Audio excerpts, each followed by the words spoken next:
안녕하세요. 금융을 거주는 여자 천덩입니다.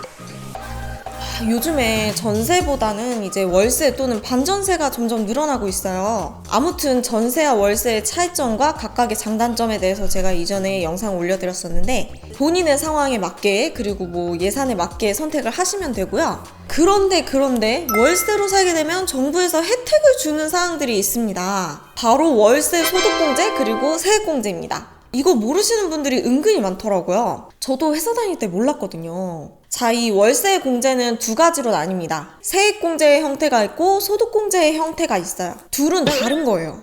세액공제는 내가 내야 하는 총 세금, 그 세금에서 깎아주는 거를 말하는 거고요. 소득공제는 애초에 내 소득을 줄여버려서 세금이 그만큼 덜 나오게 하는 제도입니다. 세금을 공제를 해준다는 거는 공통적인 목적은 똑같기는 한데 방식은 완전히 다른 거예요. 제가 자료조사를 하느라고 인터넷 검색을 많이 해봤는데 이 세액공제랑 소득공제 두 개가 엄연히 다른 건데 같은 용어인 것처럼 쓰이는 경우가 많더라고요. 근데 너무 헷갈리긴 해.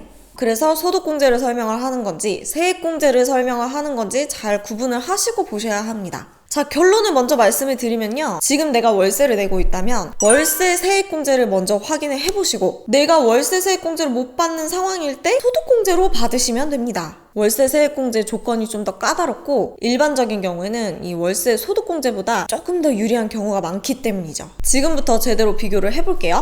자, 그럼 표를 보면서 해석을 해드릴게요. 세액공제 먼저. 세액공제를 받으려면 4가지 요건이 충족이 되어야 합니다. 대상자, 세대주, 세대원 모두 무주택자여야 하고요. 이거는 세대주가 아니어도 됩니다. 왜 세대원이 배우자가 계약을 했을 수도 있잖아요. 세대원이 계약서를 작성을 하고 실제 본인 이름으로 월세를 지급을 했을 경우에는 세대원이 세액공제를 받으실 수가 있습니다. 그리고 총 급여액이 7천만 원 이하인 근로자만 받으실 수가 있습니다. 여기에서 괄호치고 종합소득금액이 6천만 원 이하인 분들도 해당이 되는데요. 이거는 무슨 경우냐면 내가 회사를 다니고는 있어. 근데 프리랜서 일을 추가로 하고 있다던가 아니면 내가 개인 사업자를 겸업을 하고 있는 경우도 있을 수 있고요. 혹은 내가 금융소득이 엄청 많거나 연금 소득이 좀 많거나 아무튼 기타 다른 소득이 있어서 이제 회사에서 하는 연말정산과는 별개로 5월에 종합소득세 신고를 하시는 분들, 이분들이 여기에 해당이 됩니다. 반대로 근로소득이 없는데 자영업자이신 분들은 공제 혜택을 받지 못합니다. 그리고 주택 요건은요. 국민주택 규모의 주택 이하, 그러니까 85제곱미터 이하의 주택이에요. 약 25평 정도 나옵니다. 또는 기준시가 3억 원 이하의 주택의 월세 공제가 가능합니다. 또는이에요. 10억짜리 주택에 살고 있어도 85제곱미터 이하다. 그러면 공제 받으실 수 있는 거예요. 주거용 오피스텔이나 고시원도 가능합니다.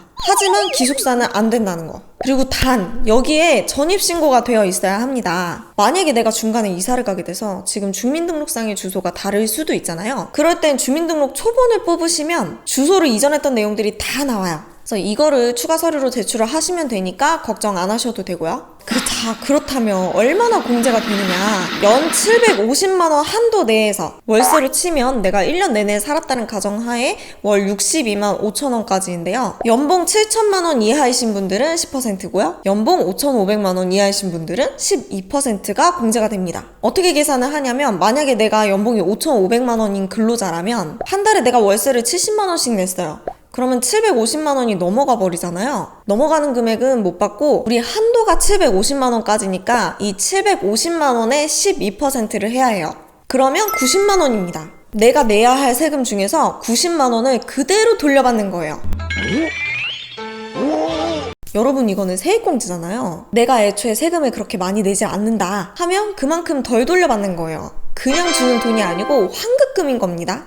자, 환급을 받는 방법은 근로자라면 연말정산에서 회사에서 진행을 해주는데 이때 주민등록 등본, 임대차 계약서 사본, 그리고 이제 월세를 지급을 했다고 증명할 수 있는 서류들, 계좌이체 영수증이나 무통장 입금증을 제출을 하시면 됩니다. 내가 올해 연말정산에 신고를 못하고 놓쳤어요. 아니면 이미 계약이 끝나버렸어. 5년 이내에도 신청이 가능합니다. 그동안 놓친 부분이 있었는지 잘 한번 살펴보시고요. 그 외에 추가로 조건들을 말씀을 드리면 확정일자를 받지 않아도 세액공제는 가능합니다.